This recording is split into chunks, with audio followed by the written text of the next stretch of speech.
ये दिमाग में आइडिया आया था आज कि ये जो मैं मतलब रीड करता हूँ सुबह, तो उसकी जल्दी से समरी भी बना लें ताकि रिकॉल करने में आसानी हो जाएगी। तो ये पार्ट 5 से, कुरान के पार्ट 5 से स्टार्ट करते हैं आज, ठीक है। तो यहाँ पे ये मेहर वाली बात आ रही है कि जब जो कहते हैं कि मेहर है मेहर है, तो ये पार्ट 5 में पहला 25वीं आयत के पास मेहर की बात आती है। हद से ज़्यादा के लिए कहा जाता है कि हद से ज़्यादा ट्रांसग्रेशन किया तो वो इनजस्टिस हो जाता है। ये बड़ी ही कमाल की बात है, यहीं से हद से ज़्यादा आता है। उसके बाद फिर कंपैरिजन, कंपैरिजन कैसे एक दूसरे को बर्बाद कर देता है, ये भी इसी में आता है। वर्च्यूज़ ऑफ वुमेन की बात हो रही है। काइंडनेस, रहम दिली दिखाओ। कामयाब वो हैं जो रहम दिल दिखाते हैं। किसको? पेरेंट्स को, किंडर्स को, ऑफिन को, किंसमैन को, नेबर को, नीडी को। बट वो लोग जो प्राउड हैं, बोस्टफुल हैं और जो निगर्डली हरकतें करते हैं वो बड़े बदमाश होते हैं और उनके लिए कुछ नहीं है। और याद रखो कि जो अपनी वेल्थ ऐसे खर्चा करता है ताकि लोग देखें, तो वो कंपेनियन है शैतान का। उसके बाद हराम, हार्म, जो भी तुम्हारे पास नुकसान होता है, इतनी पावरफुल सूरह है। जो भी तुम्हारे पास नुकसान होता है वो तुम्हारी तरफ से आता है, और जो भी तुम्हारे पास भलाई आती है वो खुदा की तरफ से आती है। और अगर किसी ने कोई अच्छाई की है एक ज़र्रे बराबर भी, तो उसे खैर मिलेगी और उसको मल्टीप्लाई करके दिया जाएगा। उस दिन से डरो जब तुम अपने ही खिलाफ विटनेस होगे। क्या लाइन लिखी है! Wait until you know what you say. और अंटिल यहीं पे है कि जो कुरान के पास ऐसे नशे की हालत में मत जाओ जब तक तुम जान ना लो कि तुम क्या कह रहे हो, तो बात ना करो। ये पार्ट 5 में आता है। Given wisdom but lost it all. बहुत सारे लोग जो किताब के लोग थे, जिनको किताब दी जाती है, इतनी पावरफुल बात है, किताब जिनको दी गई वो भूल गए। राय ना उनजुर ना, हमने सुना पर अपने टंग ट्विस्ट करके उसकी बात का मतलब ही बदल देते हैं। उन पर लानत दी गई है। ओ पीपल ऑफ द बुक। एक किताब कितनी मतलब थोड़ी देर झटका लग गया था। ओ पीपल ऑफ द बुक, जिन लोगों ने किताब पढ़ रखी है, सिर्फ इसराइलियों के लिए नहीं, जिन्होंने किताब पढ़ रखी है वो सब कुछ बंद कर देते हैं और वो सोचते हैं कि हम लोग पता नहीं क्या है। और ये यही O people of the book, बार बार O people of the book से कहा जाता है। We who disbelieve in our signs, और उनके लिए बर्बादी है जो हमारे साइन नहीं है देखते। अभी मैं ये स्टॉक वाला देख रहा हूँ, तो उसमें ये है कि अगर आपको साइन मिल रहा है, बाकी जगहों पे अगर आपको रेड फ्लैग्स दिख रहे हैं, तो आप तुरंत मतलब उस पर ऐड करिए। पर वो हमारे साइन नहीं देखते और उनके लिए हर किस्म की पनिशमेंट आती है। ये तो थोड़ा एनिमेटेड है कि उनकी स्किन जला दी जाएगी और खुदा माइटी एंड वाइज है। बट ये बड़ी पावरफुल लाइन है, ओ पीपल ऑफ द बुक, और ये जो साइन नहीं देखते। उसके बाद ये सेकेंड इंस्टेंसेस जब क्या कहते हैं, अब धीरे धीरे पिछले वाले पार्ट में कि रसूल को मानो, अब यहाँ पे ओबे द मैसेंजर, और वो अथॉरिटी है। ये सेकेंड टाइम स्टैब्लिश किया गया है शुरुआत से। उसके बाद desire to seek judgement from rebellious although they were commanded not to obey them. ये लोग जो जिनके दिल में वो होता है, जो प्रिटेंड करते हैं, वो आपकी बात नहीं मानेंगे, वो किसी और से, जो लोग मतलब दिखावा करते हैं कि हम मानते तो हैं, चाहते तो हैं, बट वो आपसे नहीं मानते और किसी और से सलाह लेते हैं यहाँ से। उसके बाद फिर हम तो अच्छा ही चाह रहे थे यहाँ पे, जब उनके साथ, और फिर जब किसी और से सलाह लेते हैं, जो प्रिटेंड करते हैं वो आपकी बात नहीं मानते, किसी और से सलाह लेते हैं, और फिर जब हिपोक्रेट्स और उनका जब बर्बादा हो जाता है और जब उनके ऊपर बुराई आती है क्योंकि जो उन्होंने अमाल कर रखे थे, तो वो कहते हैं अरे हम तो कुछ नहीं, अरे यार हमारे साथ क्या हो गया, हम तो बस अच्छा ही चाह रहे थे। और अब रिकन्सिलिएशन, ये बहुत पावरफुल लाइन है। थर्ड इंस्टेंसेस कि डिस्प्यूट जब भी तुम्हारे, अब ये मोहम्मद उनकी रसूल की एकदम अथॉरिटी स्टैब्लिश होती चली जा रही है। No lord no believer, until वो बिलीवर ही नहीं है जब तक वो तुमने जो कहा उसको सब कुछ ना मान लें, उसमें कोई डिस्प्यूट ना रखें और आपके फुल सबमिशन में ना चले जाएँ। ये अब और थोड़ा सा उसको स्ट्रेंथन करते चले जा रहे हैं। स्ले योरसेल्फ, जो मूसा से पहले कहा गया है कि अपने लोगों को मार दें, यहाँ पे भी कहा जा रहा है we command you kill your people. तो इसको लिटरल ट्रांसलेशन रखेंगे तो कहा जा रहा है कि अगर आप तब तक नहीं मानेंगे कि हमने कहा मार दो तो मार दिया, बट ये मतलब ही नहीं है। ये है कि स्ले योरसेल्फ, अपने इनर ईगो को मार देना है। वो ईगो भी तो सेल्फ ही है और ईगो को ख़त्म करना है, और वो है कि अपने लोगों को मार दो, अपने ईगो को मार दो। अगर हमने कहा और आपने अपने लोगों को मार दिया, गिव, और अगर तुमने ऐसा किया तो तुम्हारे पास ग्रेट रिवॉर्ड है जो कि तुमको मिलेगा और तुम्हें सीधे रास्ते पे आएगी। ये बहुत ही पावरफुल बात है कि अगर आपने ईगो ख़त्म कर दिया अपना, तो आपको ग्रेट रिवॉर्ड है जो आपके वहमो गुमान से भी ऊपर है। और you who believe take precaution.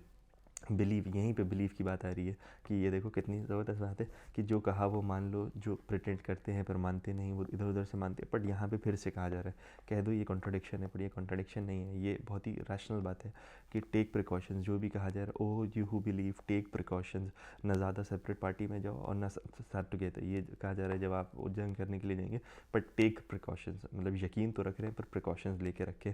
Surely gracious for me since I was not present with them, और प्रिकॉशन लीजिए। और ये कह रहे हैं कि जब यहाँ पे उनके साथ अच्छाई हो जाती है तो अच्छाई, और जब बुराई हो जाती है कहते हैं अरे अच्छा हुआ हम नहीं थे उनके साथ। ये जिहाद की बात हो रही है पार्ट 5 में। ये दूसरा तीसरा इंस्टेंस है।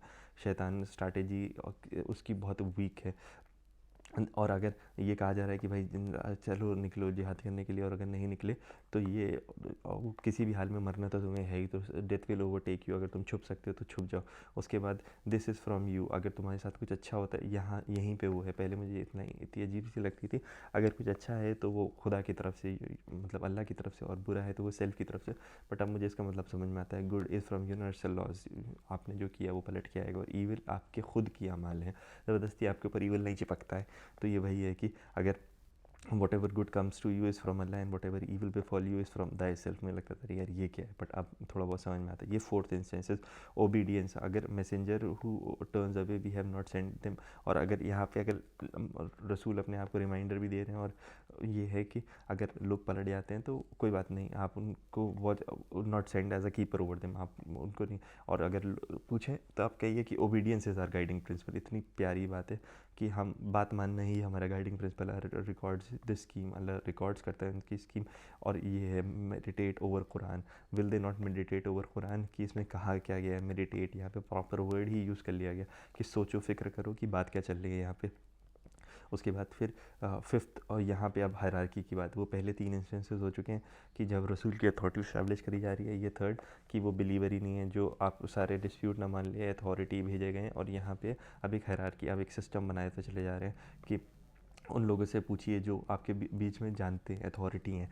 और ऐसे ही ज़बरदस्ती कुछ भी मत करने लग जाइए कि अगर आप यहाँ पे कि in translation sound judgement could have reality. अगर आप जैसे आजकल ये WhatsApp message conceive rumour concerning the matter of peace they spread around, जो भी बात सुनते हैं वो इधर उधर फैलाने लगते हैं। बट ऐसा नहीं करना है, आपको एक प्रॉपर अथॉरिटी, एक प्रॉपर चैनल से फॉलो करना है, और वो आपके लिए बेहतर है। Intercession shall share there for whose make evil, और उसके कॉन्सिक्वेंसेज से आप बचेंगे।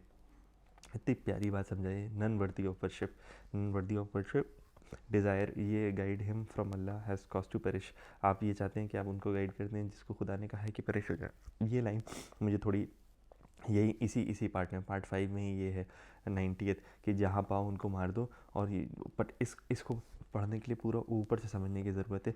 You should be disbelieve. वो ये कह रहे हैं कि जो हिपोक्रेट्स हैं वो चाहते हैं कि आपको मार दिया जाए, मतलब लोग मार दें, तो ये कहा है कि आप उनको मार दो। बट ये पूरा रिकन्सिलिएशन है, रिस्ट्रेंट है कि भाई अगर तुम ऐसा नहीं करोगे, अलाउड नो वे एग्रेशन अगेंस्ट देम, तुम किसी हाल में नहीं कर सकते। बट फिर से आप नहीं कर सकते, बट फिर से पहले कहा गया कि मार दो, अगर उसके बाद फिर नो वे एग्रेशन, उसके बाद फिर से कि अगर फिर भी बदमाशी करें तो फिर seize them and kill them. ये पूरी एक स्ट्रक्चर में बात हो रही है जिसको समझने के लिए यहाँ से आना पड़ेगा। बट ये पार्ट 5 में है। ये सूरह नंबर 90 से स्टार्ट होती है इसकी कहानी। उसके बाद फिर पलट जाता है, दूसरी आ जाती है but whosoever find none he shall fast for 2 consecutive months. अगर किसी ने गड़बड़ कर दी और एक बिलीवर को मार दिया तो उसका 2 महीने तक के लिए रोज़े रखने पड़ जाएंगे। 2 महीने मतलब 60 दिन के लिए आपको तब कफ़ारा है ये चीज़ का। और ये बड़ा ही अलग है, बट है यहाँ से ये थोड़ा सा ट्विस्ट होने लग जाती है। उसके बाद यहाँ पे डू प्रॉपर इन्वेस्टिगेशन ऊपर था, यहाँ पे कि यहाँ पे मेडिटेट है। ये प्रिकॉशन मेडिटेट, पहले प्रिकॉशन लो, इन्वेस्टिगेट करो, और फिर ये मेडिटेट करो, और यहाँ पे इन्वेस्टिगेट करो। इन्वेस्टिगेट, ये you shall special favour on you, और do proper investigation, Allah make proper investigation in not to anyone to greet with you greeting of peace you are not a believer. कि मतलब पहले प्रॉपरली समझ लो, किसी से ऐसा मत कहो कि तुम तो बिलीवर ही नहीं हो, वो यहीं पे बात आती है। उसके बाद you were before this such, you were before this, तुम भी तो ऐसे ही थे, अब तुम्हारी हालत सुधर गई है, बट तुम भी तो ऐसे ही थे, तो इसलिए ऐसा ही कुछ भी मत कह दो। So make proper investigation surely Allah is well aware of it you do. 2 बार यहाँ पे यही बात कही जा रही है। आपके ऊपर फेवर हुआ कि अब आपकी हालत सुधर गई, बट मतलब ये नहीं है कि आप रॉकेट हो गए। उसके बाद यहाँ पे लेवल्स की बात होती है कि सब लोग बराबर नहीं हैं, एक्सेप्ट जो क्या कहते हैं, जो एक डिसेबल जो लड़ने गया और जो घर पे बैठा हुआ है स्टिल, वो लोग बराबर नहीं हैं। यहाँ पे ये लेवल्स की बात हो रही है। Treated as weak as a land, जहाँ पे अपनी ज़मीन पे जो लोग के साथ जुल्म हो रहा है, तो कहते हैं कि हम तो, जब पूछा जाएगा फरिश्तों से कि क्या हुआ, तो वो कहेंगे हम वीक की तरह थे। तो फरिश्ते कहेंगे क्या ज़मीन खुदा की नहीं थी कि तुम निकल जाते और दूर जाते हैं वहाँ से अपना प्रैक्टिस करते। ये लाइन यहाँ पे इमिग्रेट, वो मिग्रेट फ्रॉम द कंट्री। और ये वही जब वो लोग हिजरत करते हैं कि जो अपनी ज़मीन से निकल जाते हैं, वो क्या कहते हैं रिफ्यूज पाएंगे, उनके लिए बहुत सवाब है ये। अब तैयारी की जा रही होगी शायद इमिग्रेशन जो निकलने की, जो हिजरी का कैलेंडर माना स्टार्ट होता है उसकी। उसके बाद disbelievers are open enemy to, ये थोड़ी थी कुछ लाइनें मुझे अजीब सी लग रही है कि ये खुलायाम कहा जाए, ये अजम्पशन टाइप का लग रहा है कि disbelievers are enemy to you, ये कुरान में खुदा कह रहा है, बट ठीक है कुछ कॉन्टेक्स्ट है। Wish you neglectful but you should always take your means of defence, ये निगलेक्ट कि वो चाहते हैं कि आप निगलेक्ट हो जाएं, बट आपको अपना डिफेंस लेना चाहिए। स्लैक इन नॉट, ज़रा सा भी स्लैक मत करो कि भाई मस्ती कर रहे हैं, और अगर आपको नुकसान हुआ है तो उनको भी नुकसान हुआ है, आपको लॉस हुआ है तो उनको भी लॉस हुआ है, तो आप पर आपके पास होप है, आपके पास होप है अल्लाह की तरफ से, उनके पास क्या है। क्या पावरफुल बात कही गई है। विच अल्लाह हैज़ टॉट, ये dispute of men Allah taught you and not you disputed from the faithless, dishonesty to themselves and plead not उनके लिए आप इंटरसीड मत करिए जो अपने साथ ही धोखा करते हैं, आप उनके लिए अपनी बात ही मत कहिए कि भाई उनके लिए कुछ किया जाए। ये बहुत पावरफुल लाइन है। Who does evil wrong his soul, ये कॉमन लगा के मैंने जब पहली बार में लाइन नहीं पढ़ी, मैंने अरे क्या है, who does evil wrongs his soul, और रॉन्ग्स हिज सोल, तो मैंने कहा चलो ठीक है, पर ठीक है, जिसने भी गड़बड़ किया उसने अपनी अपनी रूह के साथ ज़्यादती कर दी। ओफ ओफ, क्या बात है, जिसने भी गड़बड़ किया उसने अपनी रूह के साथ ज़्यादती कर दी। And whosoever commits a sin commit only on his soul, अगर किसी ने गुनाह किया तो अपनी रूह पे गुनाह किया, और उसका बर्डन वो एक भारी जुर्म के तौर पे उठाएगा। बहुत ही ज़्यादा वज़नी चीज़ लिखी है यहाँ पे। And ruin none but themselves can not harm, वो लोग नुकसान अपना ही करते हैं, वो आपका कुछ नहीं कर सकते। So no good of many have conference except, और ये लोग जो बैठ के गप्पे मारते हैं ना इधर उधर की, जैसे जो ऐसे अपनी कॉन्फ्रेंस जमाते गप्पे मारते हैं, वो कुछ नहीं कर रहे।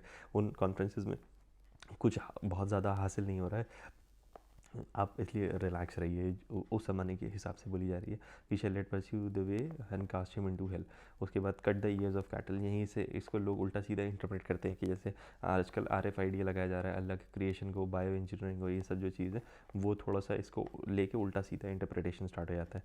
उसके बाद but as those who believe and do good work I admit into the gardens, who can be more truthful than the word whosoever does evil shall be rewarded for it। ये जिसने भी गड़बड़ की, और यहाँ पे भी मुझे थोड़ा सा लगा कि assumption है।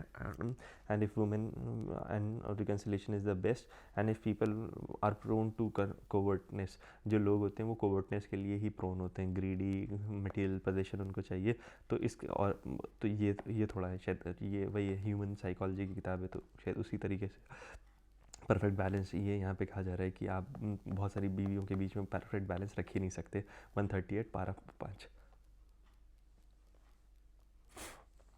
उसके बाद यहाँ पे अनियन, self sufficient, Aleeman, all knowing, Hakeem, wise, Hameed, praiseworthy, या Wasi, bountiful, Samiul, heavy, Baseer, seeing, Sakina, appreciating, Shakireen, appreciating, Qadir, powerful, ये जो अल्लाह के नाम है इतने ज़बरदस्त मीनिंग है इनके।